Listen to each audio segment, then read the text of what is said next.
दादा एक बात बता दें, पहले के जमाने में एक जगह महाभारत हुआ था कुरुक्षेत्र में, लेकिन आज इस समय महाभारत घर घर और गांव गांव में है। और महाभारत की जो मेन नींव है वो है द्वेष और अहंकार। लोग एक दूसरे को सुखी देखना ही नहीं चाहते। जीवन में आप लोग यहाँ बैठे बुजुर्ग भी हैं, दादा अगर आप चाहें तब भी आपका बड़ा भाई हो या छोटा भाई, ये कड़वा सत्य है कलयुग का कि आपके माता पिता के अलावा तीसरा कोई पैदा ही नहीं हुआ है जो खुद से आपको बड़ा देख ले। चाहे वो परिवार में भाई हो, चाहे वो बहन हो, चाहे कोई और हो, माँ बाप को छोड़ के, क्योंकि यहाँ हम परिवार में ही बंधे हैं। यहाँ हम परिवार में ही बंधे। झाड़ू जब तक बंधी रहेगी तब तक पूरे घर को साफ करेगी, और आप उसे खोल देंगे तो वो किसी काम की नहीं है। लोग कितना भी अच्छा कर ले, लेकिन परिवार से कहीं ना कहीं दुखी रह ही जाते हैं। अच्छा, निवेदन है दादा, अगर परिवार में सुखी रहना है और खुश रखना है परिवार को, तो 5 चीजें हमेशा याद रखो। दिमाग ठंडा, जेब गरम, जुबान नरम, आंखों में शर्म और दिल में रहम। समझ गए ना? दिमाग ठंडा, जेब गरम, जुबान नरम, आंखों में शर्म और दिल में रहम। परिवार को कोई नहीं बिगाड़ सकता। बोलिए गोविंद भगवान की। आज के जमाने में लोगों के यहाँ डाइनिंग टेबल का सेट है, ड्रेसिंग टेबल का सेट है, लेकिन आदमी का दिमाग अपसेट है, दुखी है।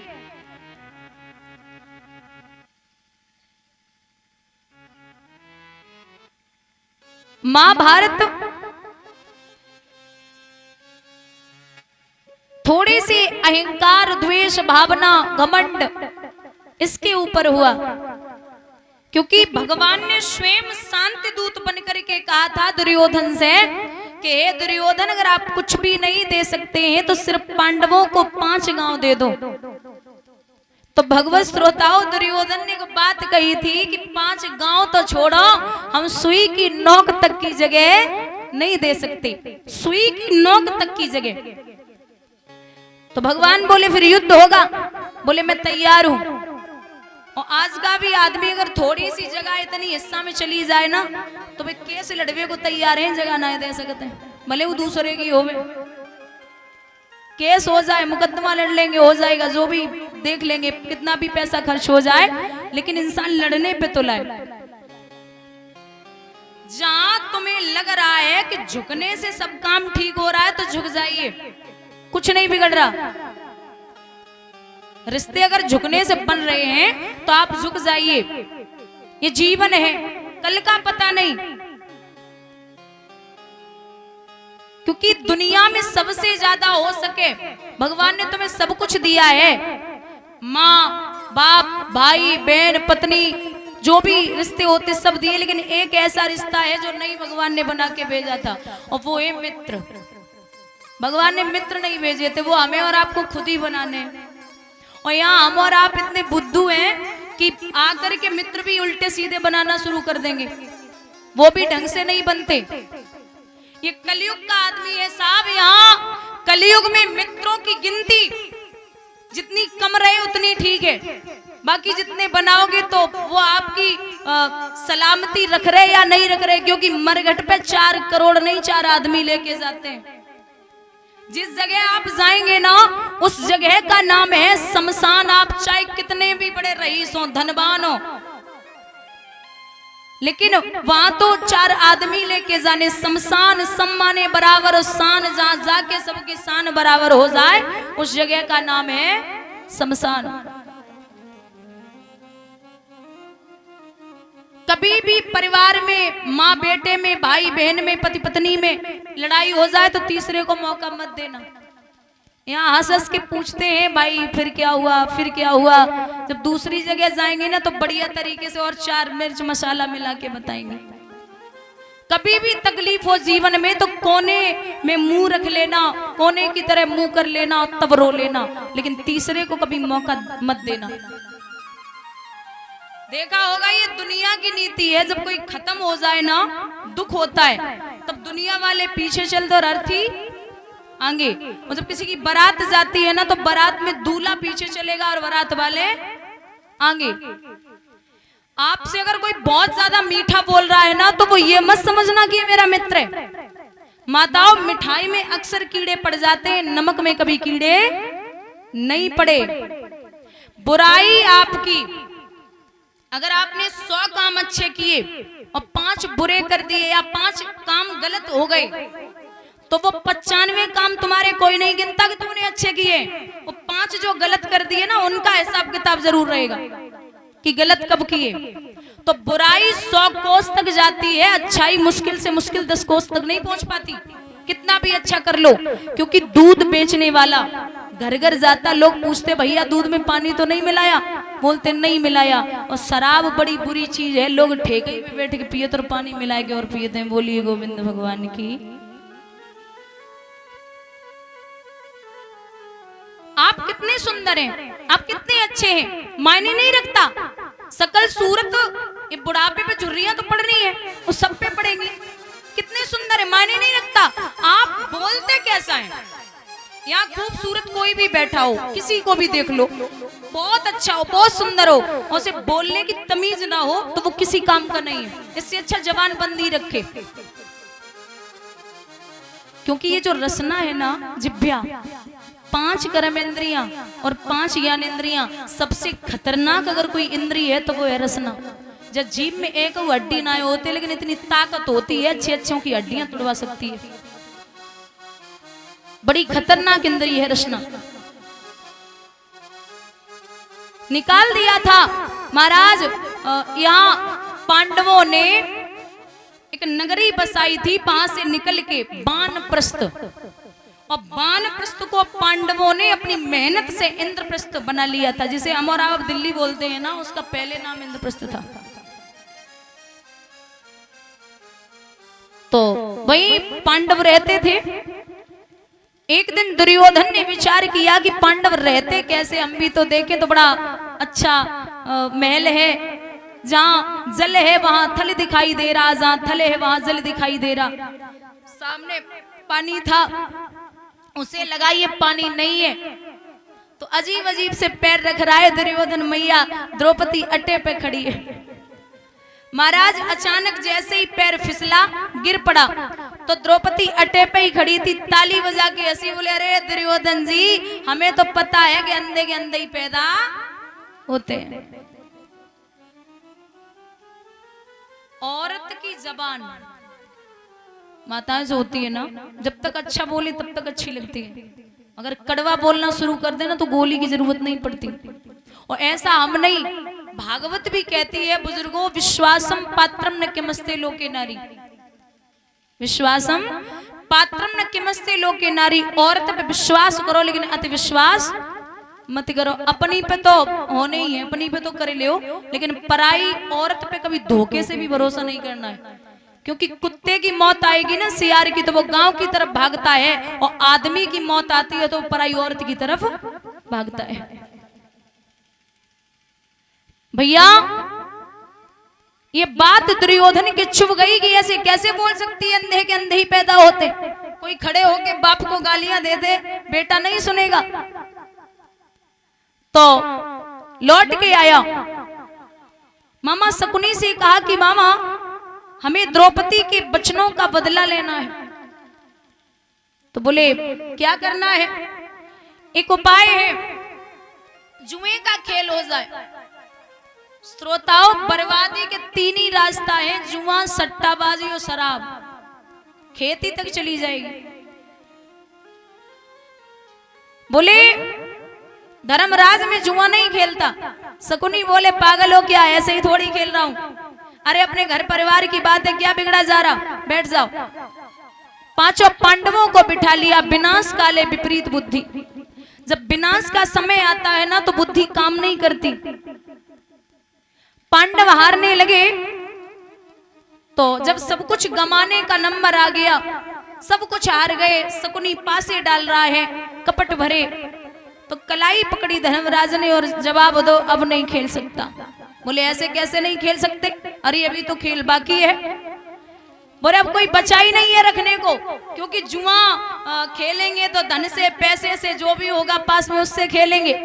अब बोले एक चीज वस्तु है आपके पास, बोले क्या है? पत्नी द्रौपदी। जवाब दिया औरत तो कोई जुआ में रखने वाली चीज है, अरे अपनी पत्नी को कौन जुए में रखेगा? बोले नहीं, ऐसे ही अरे घर के पुत्र वधू है, कहां जा रही है, रख दो। अब बुद्धि बिगड़ती है तो कुछ समझ में भी नहीं आता। महाराज मैया द्रौपदी को जुए में रख दिया, पांडव हाथ से मैया द्रौपदी को गमा बैठे। इशारा दिया है दुर्योधन ने, जा वही दुशासन, आज मेरा नंबर आया है, जाके और समाज में यहां भरी सभा में द्रौपदी को लेके आ। जब चला है दुशासन तो मैया द्रौपदी स्नान ध्यान करके बैठी हुई थी। बोले चलिए भाभी, कहां चलना है? बोले दरबार में बुलाया गया। द्रौपदी ने बड़ी प्यारी बात कही है कि अरे दुशासन, जहां सभा में पिता गांधार, मैया गांधारी, द्रोणाचार्य, पितामह भीष्म, 100 कौरव, 5 पांडव सब बैठे हैं, वहां मुझे जाने की जरूरत नहीं है। और माताओं याद रखना, अगर बाहर पंचायत चल रही है ना, 20-50 लोग बैठे हैं कहीं भी, और कोई झगड़ा हो गया तो औरतों को बीच में बोलने की जरूरत नहीं है। औरत कभी बीच में न बोले। और यहाँ भाई बैठे, दादा, अगर घर में सास बहू में या भाभी ननद में लड़ाई हो जाए तो आप बीच में मत बोलना, क्योंकि भाइयों भाइयों में बिगड़ जाएगी। ये तो ऐसी है, सुबह लड़ेंगी शाम को इकट्ठे भोजन करेंगी, अगर भाइयों भाइयों में अनमन हो गई तो सब बिगड़ जाएगा। तो इसलिए झेल लेना। और इनका झगड़ा कुछ नहीं होता, इनकी लड़ाई बस इतनी है, तुम बड़े भैया के बच्चा को 10 रुपया दे के देखो, पता चल जाए, लुटाए दो, तुम तो लूट बेगी नहीं पैदा भये हो, लुटाए दो। बस लड़ाई कुछ भी नहीं होती इनकी। महाराज द्रौपदी ने कहा मैं नहीं जा सकती, केस पकड़ करके महाराज सभा में लेकर के पहुंचा। भूखी हिरनी की तरह मैया द्रौपदी चारों तरफ देख रही और जवाब दियो क्या बात है? अरे मुझे क्यों बुलाया गया? 5-5 पति यहाँ बैठे हैं मेरे, ये एक भी नहीं बोल रहे, हुआ क्या है? दुर्योधन बोले हमसे बात करो, मैं बताऊंगा क्या हुआ। तूने हमसे कहा क्या था? बोले कुछ तो नहीं। बोले कहा था ना, याद कर ले, तूने कहा था कि अंधे के अंधे ही पैदा होते हैं। आज वो समय आ गया, दुशासन एक काम कर, इसकी साड़ी को उतार करके और नग्न अवस्था में मेरी जंघा पर बिठा दे। महाराज मैया द्रौपदी के पैरों तले जमीन खिसक गई। एक बात बताऊं, जीवन में आप किसी की भी इज्जत न कर पाओ तो चलेगा, लेकिन 2 लोगों की इज्जत जरूर करते रहना। पहली है माँ और दूसरी है पत्नी। माँ वो है जो आपको दुनिया में लेके आई है, और पत्नी वो है जो अपनी दुनिया छोड़ करके आपकी दुनिया में आई है। नकली धनवानों की पहचान है खोखा और पेटी। नकली धनवानों की पहचान है खोखा और पेटी, और असली धनवानों की पहचान है जिसके घर में सुखी है बहू और बेटी। बेटा भाग्य से पैदा होगा आपके यहाँ, आप भाग्यशाली होंगे तब बेटा पैदा होगा, और आप सौभाग्यशाली होंगे तब घर में बिटिया पैदा होती है। बेटी वो रत्न है जो हर किसी के घर में नहीं होता। लोगों के यहाँ अगर बिटिया पैदा है जाए ना तो चेहरा पे ही 12 बज जाता है, बोल देंगे कि हाँ लक्ष्मी आई है, ठीक है। अगर बेटियां नहीं होंगी तो माँ, बुआ, मासी, मामी, भाभी, चाची, ये रिश्ते खत्म हो जाएंगे।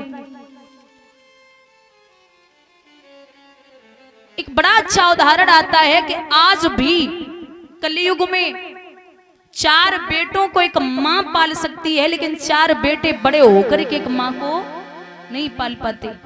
जब हम छोटे थे ना, अगर 4 भाई और बराबर के छोटे छोटे हों तो मैया जब बीच में खड़ी हो जाए ना तो खींचते माँ मेरी है, दूसरा बोलता माँ मेरी है, तीसरा बोलेगा माँ मेरी है, चौथा बोलेगा माँ मेरी है, और जब हम बड़े हो गए ना तो धक्का मार के बोलते माँ तेरी है, माँ तेरी है, माँ तेरी है। जब छोटे थे तब मेरी, और अब जब बड़े हो गए तो हिस्सा बांट हो गया, अब तेरी भी और तेरी भी और तेरी भी, मेरी नहीं है। जबान बाप घर में हो जबान, और बेटा बराबर का हो जाए, पिता जवान हो और बेटा बराबर का हो जाए, और बेटा ये बोल दे तुम कुछ नहीं जानते मैं सब कर लूंगा, तुम चुपचाप बैठे रहो, तो जवान बाप भी बूढ़ा हो जाता है। अगर बूढ़ा बाप घर में हो ना और बेटा बस इतना बोल दे कि पिताजी आप ही बताइए कैसे काम होगा, क्या करें, तो बूढ़ा बाप भी जवान हो जाता है।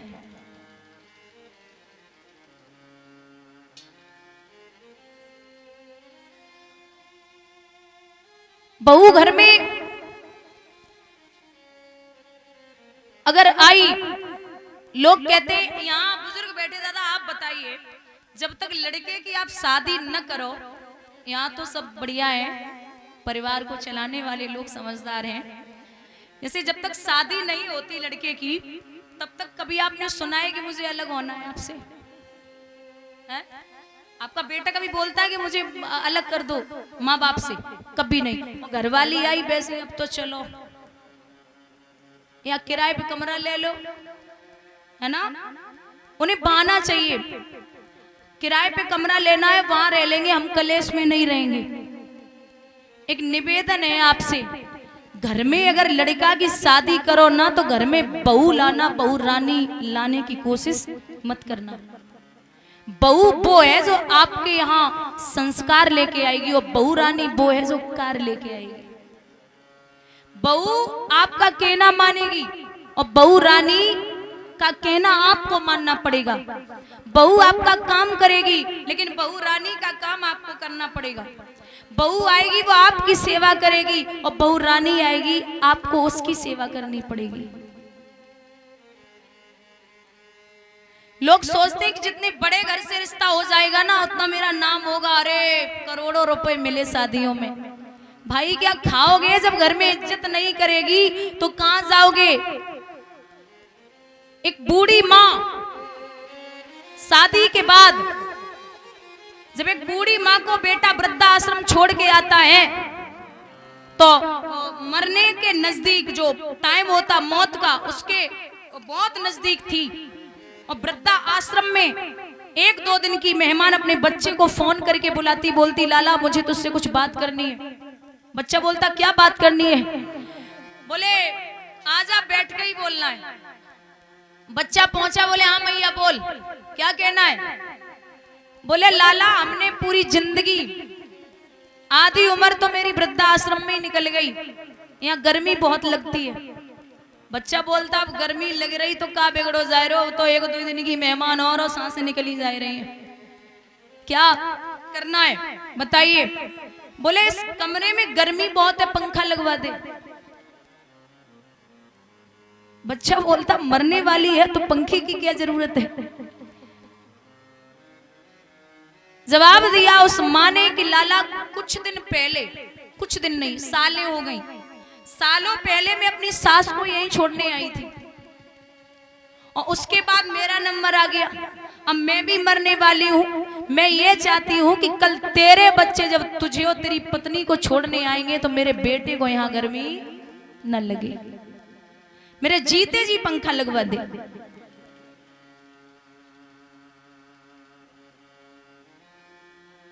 आप जीवन भर कहते हैं यहां मैया द्रौपदी हाथ जोड़े खड़ी है, आवाज लगा रही कन्हैया यहाँ 5-5 पति है, कोई नहीं बोल रहा। ये दुशासन आगे बढ़ रहा है, सुनिए गोविंद।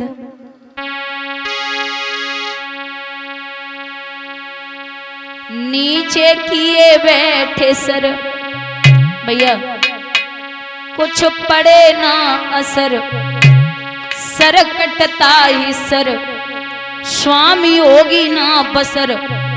बोलिए द्रौपदी। नीचे किए बैठे सर, सर कटताई सर, स्वामी होगी ना बसर। और क्या मान रहेगा स्वामी सर का, साड़ी का पल्लू जब सर का, साड़ी का पल्लू जब सर का।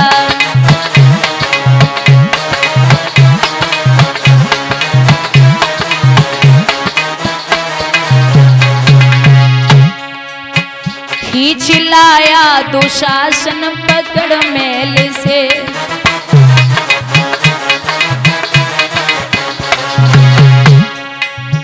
नग्न करता सभा में बड़ी देर से।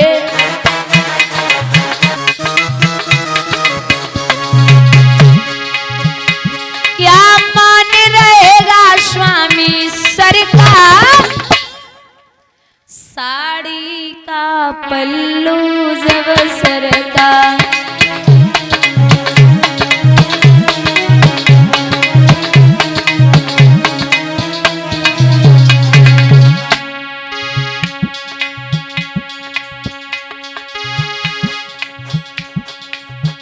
नीचे किए बैठे सर, कुछ पड़े ना असर, सर कटताई सर, स्वामी होगी ना बसर।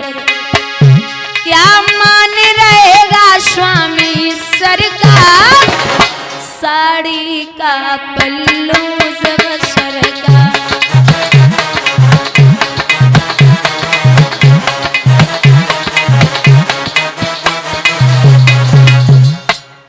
आवाज लगा रही गोविंद आ जाइए, ये एक भी नहीं बोल रहे। और कन्हैया आपको पता है कि हम तो नगिन पैदा हुए थे और नगिन हो भी जाएंगे तो मेरा कुछ नहीं बिगड़ेगा। हम तो नगिन पैदा हुए थे बिहारी और नगिन हो भी जाएंगे तो मेरा कुछ नहीं बिगड़ेगा। लेकिन जब बहन की इज्जत जाती है या बेटी की इज्जत जाती है तो सबसे ज्यादा असर भाई पे और बाप पे पड़ता है। इसलिए आप कुछ भी करो, मुझे इस फंद से छुटा लो। कन्हैया पूरी दुनिया आपको कृष्ण बोलती है, मैं आपकी बड़ी चहेती बहन हूं इसलिए मुझे लोग कृष्ण बोलते हैं। गोविंद आना तो पड़ेगा और एक एहसान है आप पर मेरा। एक समय जब आपकी उंगली कटी थी, आपकी 1000 पटरानियां कपड़ा और पट्टी लेने के लिए भागी थी, लेकिन गोविंद हमने नई साड़ी को फाड़ करके आपकी उंगली में बांध दिया था। उस साड़ी का बदला दे जाइए। महाराज भगवान द्वारिका में मुंह फेर के रो रहे। रुक्मणी भोजन लेके पहुंची, क्या बात है बिहारी आप रो क्यों रहे हैं? बोले हमारी बहन पे बड़ो संकट है, तो जाइए ना। बोले ऐसे कैसे जाए? अच्छा महाराज भगवान कष्ट भी उसे ही देते हैं जिसे झेलने की क्षमता होती है। कुछ लोग पूरे जीवन दुखी रहते, बोलते कि पता नहीं हमने क्या किया, क्या गलती की है जो हमें कष्ट मिल रहा है। अच्छा आप वजन वाला काम किसे देंगे जिसके कंधे मजबूत होते हैं? जो वजन आप उसे ही रखने को देंगे जिसके कंधे मजबूत होते हैं। तो भगवान जानते हैं कि जो मेरा कष्ट झेल लेगा मैं उसे ही तकलीफ दे सकता हूं।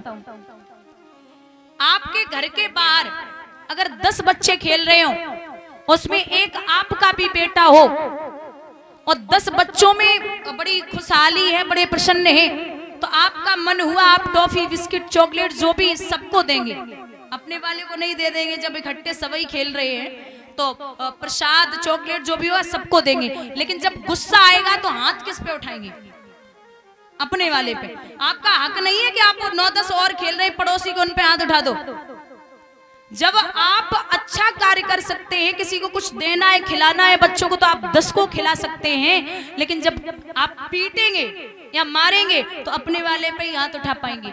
ऐसे ही भगवान कहते हैं कि मैं सुख तो हर किसी को दे सकता हूँ, लेकिन दुख में उसी को ही देता हूँ जिसे मैं अपना मानता हूँ। बोलिए गोविंद भगवान की। तो जब भी तकलीफ हो आप बिहारी से एक बार बोल दो, गोविंद तूने जो दिया है तू कभी बुरा कर ही नहीं सकता। बिटिया चप्पल उतारो बाहर, पैर से पहन के बैठा जाता भागवत में। यहां मैया द्रौपदी आवाज लगा रही है, गोविंद एक बात सुनिए। आरे कौरव दल में गिरी अकेली, गोविंद हाँ कौरव दल में गिरी अकेली, और मेरी आंसी है जाएगी। और ए प्रभु दीना नाथ अगर मेरी साड़ी खिंच जाएगी।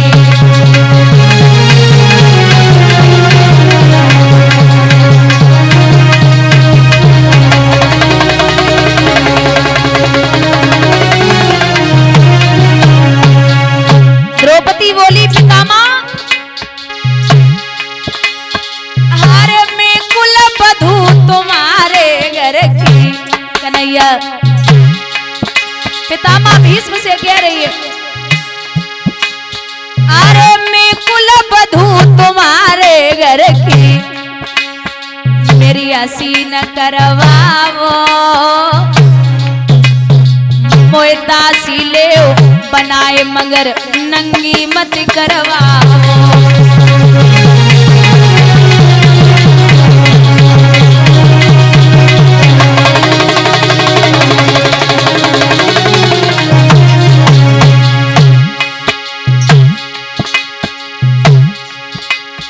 मेरे पांचों पति जुआ में आ रे गोविंद, मेरे पांचों पति जुआ में आ रे, जमे दो सुखाए मेरो, एक दिन दुश्मन करवाए देंगे हसनापुर को घेरो।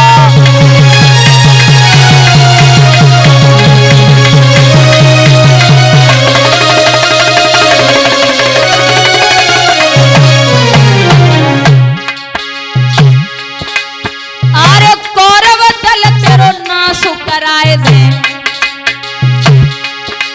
हाँ कौरव दल तेरो नाश कराए दे, सब चैन से सोए के रहे। अरे तेरी छाती के खून से दुश्मन के सत धोए के रहे।